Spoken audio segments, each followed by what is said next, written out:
بسم الله الرحمن الرحيم والنازعات غرقا والناشطات نشطا والسابحات سبحا فالسابقات سبقا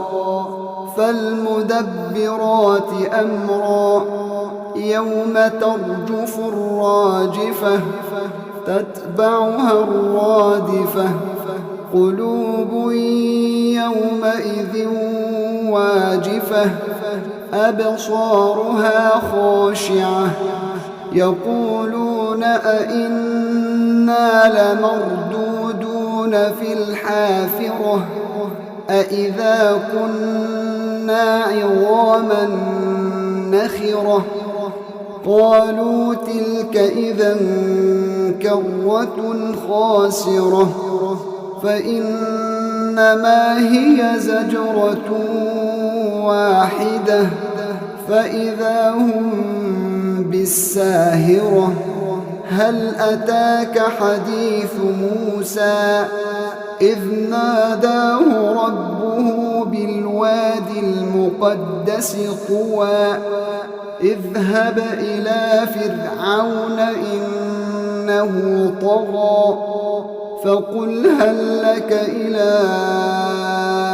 أن تزكى وأهديك إلى ربك فتخشى فأراه الآية الكبرى فكذب وعصى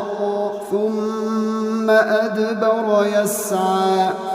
فحشر فنادى فقال أنا ربكم الأعلى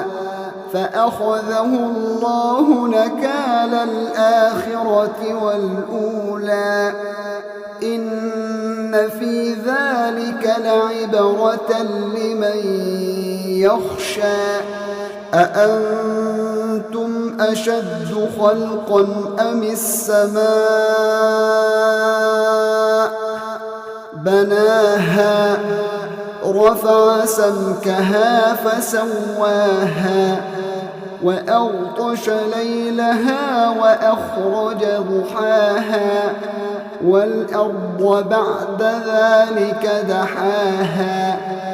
أخرج منها ماءها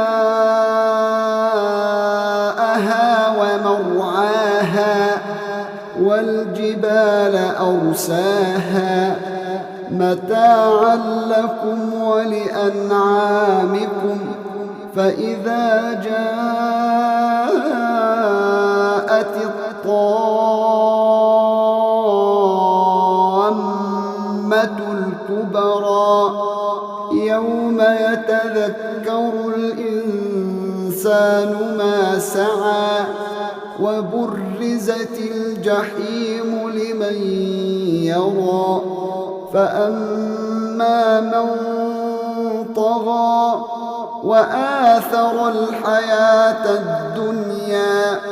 فإن الجحيم هي المأوى وأما من خاف مقام ربه ونهى النفس عن الهوى فإن الجنة هي المأوى